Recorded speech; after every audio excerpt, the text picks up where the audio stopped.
jól látom már, hova visz ez az út, s kíván rád. Dobd el a legendát,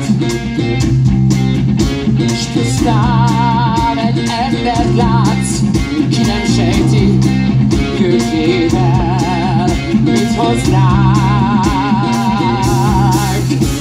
Jézus, te hittél Istennek, és azt is elhitted, mit rólad hirdetnek, mert elszínít a szó.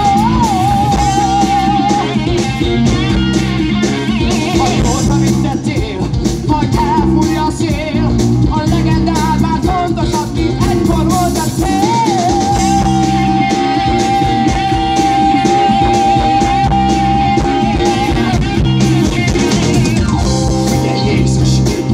Tetszik ez, arra kérlek csupán hallgass majd meg.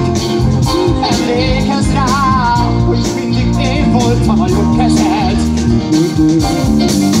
Egy nap tőlem majd meglásd, mint ki most messiásnak lát. Itt vártalak lesz, ki most még szent. Kezdetét én nem feledtem, hogy hittük akkor egy jobb életben.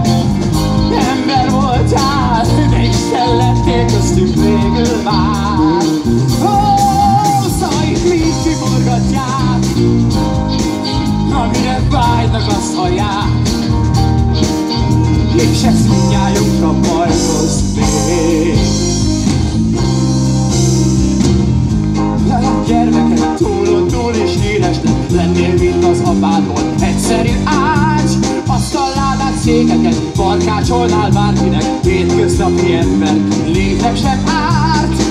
Figyelj Jézus, vajon emlékszel még? Honnan jöttél és ki járt mögé?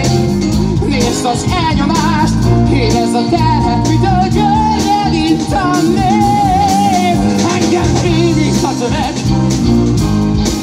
félek, hogy túl messzire megy, és akkor joggal támadnak majd rád. Eltaposnak, ez vár.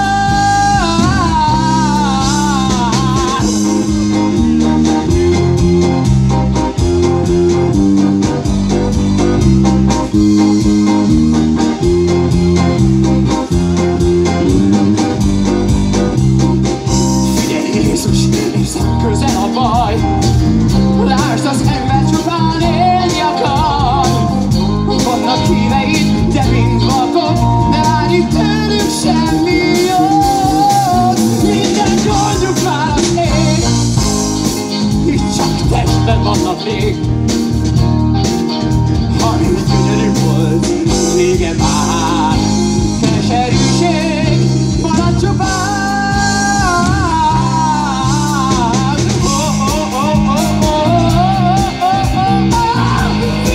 Jézus, vajon meg kell, hogy érts, mit van vágyam, bárcsak túlélhetnék. Hallgass végig, egyszer hallgass meg, válaszolj nekem. Miért nem figyelsz most? Mondd!